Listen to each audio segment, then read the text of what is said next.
you saw the Bowie quote on the wall as he came in, where he talked in 1999 about the web being both exhilarating and terrifying. What would you say?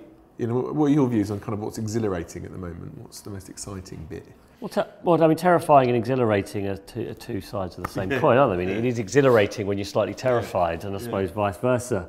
I mean, what's exciting, I think, at the moment is we are in a stage of a sort of new wave of innovation in the internet in terms of the back end of it, how it can be restructured on a sort of more of a decentralized model. Yeah. And the potential for that is absolutely huge. So we didn't really get into it massively on stage, but are you thinking of blockchain in that sense then? Yeah, blockchain is obviously at the forefront of that, and a lot of people say blockchain is obviously very new. Bitcoin is only a few years old, and so we should see it in the same way that we saw the internet in the 1970s. Really early days, but a very exciting new prospect of how information can be stored. Great potential, I think, for openness and freedom and efficiency and all sorts of wonderful things. And to try to imagine the possibilities of that. It's exciting because it's like a blank slate again of how to redesign something from the bottom up. Yeah, that's interesting. So you just made me think there while you were talking about, everyone gives millennials a really hard time, right?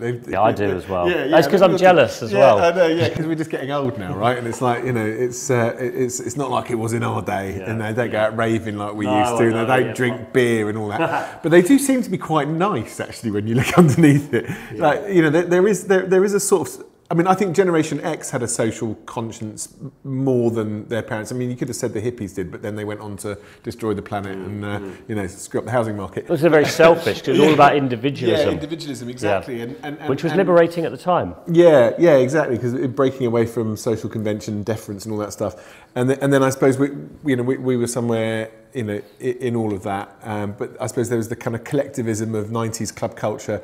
And then now you've got the millennials who believe in that collective, but perhaps are a bit more sober. I don't know, or they haven't got the money to go out and spend their time being hedonistic. So do you think that with some of this technology and with millennials now starting to not just enter the world of work, but they've been in the world of work for 5-6 years, they're going to be entering boardroom positions, and certainly our generation are in those boardroom positions.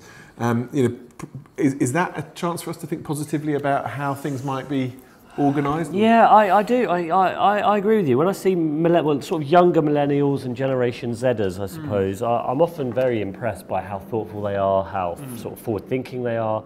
But I'm very glad I'm not one. I mean, I think it would be. It was difficult enough growing up without the internet. I was just in that transition age where I was up until 18, didn't really have the internet, and then as an adult I did, and it would have been terrible, and I feel for them. And I actually think that we might be stocking up a few serious problems down the line for millennials and Generation Zers. So while they're very, I think they're very much more socially conscious than our generation was. I think I do think they might suffer a lot from longer term mental health problems, difficulties, sometimes with how they've had to manage themselves constantly online, and I don't think we've really worked out the consequences of all of that. And I also hope that they aren't too naive. Like, they're very nice, but are they too naive? There's a fragility there, the snowflake. Well, and the possibility that actually the internet's a wonderful technology, but there's no doubt as well that it can also be a great friend of dictators and fascists and terrorists. It's the best system of population control ever invented. Exactly. And so I think all the changes that we see, we have to be very, very sort of alert to the historical patterns of how people will try and take control of it, and people will try and manipulate you, and people will try and build up centres of power. Those things are innate in human behaviour. And so I hope the millennials are kind of geared up as well to be very critical and very sceptical about what the internet can also bring. The sort of follow the power thing. Actually, it occurred to me that if you want to find out where the money is in an industry, you follow the snacks. So like years ago, when digital agencies first started, there was free food everywhere, right? And you could help yourself all around here. And now it's all at Facebook and Google. So, you go to Facebook and Google and you have the most amazing food. Go into a government department and you won't even get a cup of tea. No, exactly, yeah. And that does tell you something. That tells you, it really does, yeah. Yeah, follow the snacks. And that's worrying though, in a way, because I wonder whether in years ahead we will start outsourcing dealing with all social problems to large tech firms. Yeah. Elon Musk is going to save the environment. You know, and I'm not sure that is wise. It's occurred to me a little while ago that our clients pay for all this stuff, right? Google and Facebook currently wouldn't exist without advertising. Now, of course, they're diversifying their income beyond that and so on. And brands sort of thrive on the centre ground and everybody kind of understanding each other and being kind of similar. So what's happened with politics recently has been against the interests of brands. I mean, do you think it's appropriate, desirable, or even, I mean, I asked the same question on stage, I suppose, but what can brands do to sort of positively act in this space, do you think? Well, yeah, I guess that maybe it's not so much a question of what the moral case is, but the practical one. I mean, this is an area that brands do have some leverage. And actually, a lot of governments don't have that much leverage over some of these big tech firms. But brands, with the money that they put into this and ultimately finance the whole development of this sector in the end, do have leverage.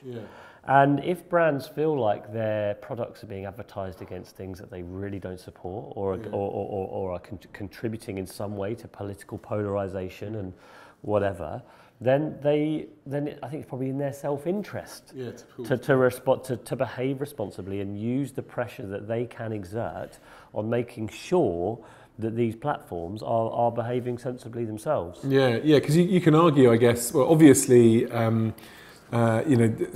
government of London and London TfL are the gatekeepers of Uber's license, so they can do something around how Uber operates. But when it comes to fake news, the gatekeepers there ultimately are advertisers, I guess. So they can pull that.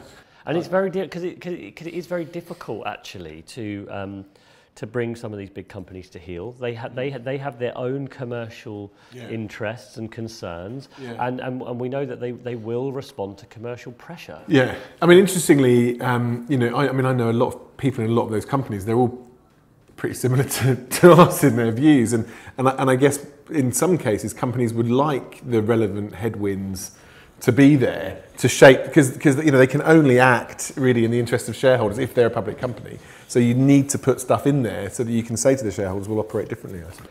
Yeah, and I think, you know what, I think you've seen, I believe that the last 12 months or so, you have seen a slight change in the way the big tech firms have been operating. I think they're starting from a position where they would say we are purely neutral platforms that have no real responsibility over our content. I think there's been a marked difference over the last 12 months where they've realised maybe they do have some responsibility, maybe they should curate the content a bit better. And to me, advertisers can be part of that sort of that change in mindset. And I imagine it must be horrifying if you set up a company that becomes incredibly successful and then there's a strong case that the Russian government used it to get, they don't want that.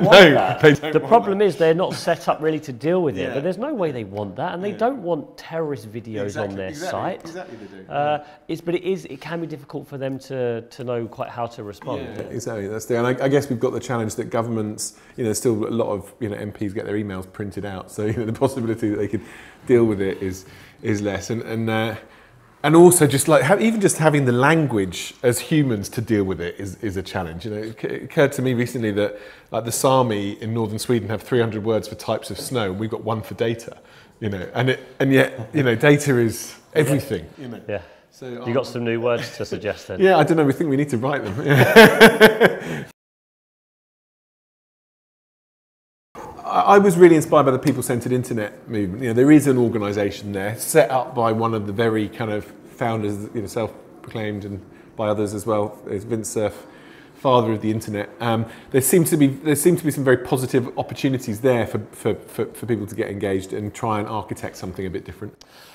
I, as a more pessimistic person, would say that if we're aiming at trying to make the internet great, we will probably fail, and all utopian plans do fail. But we can try to make it a little bit better.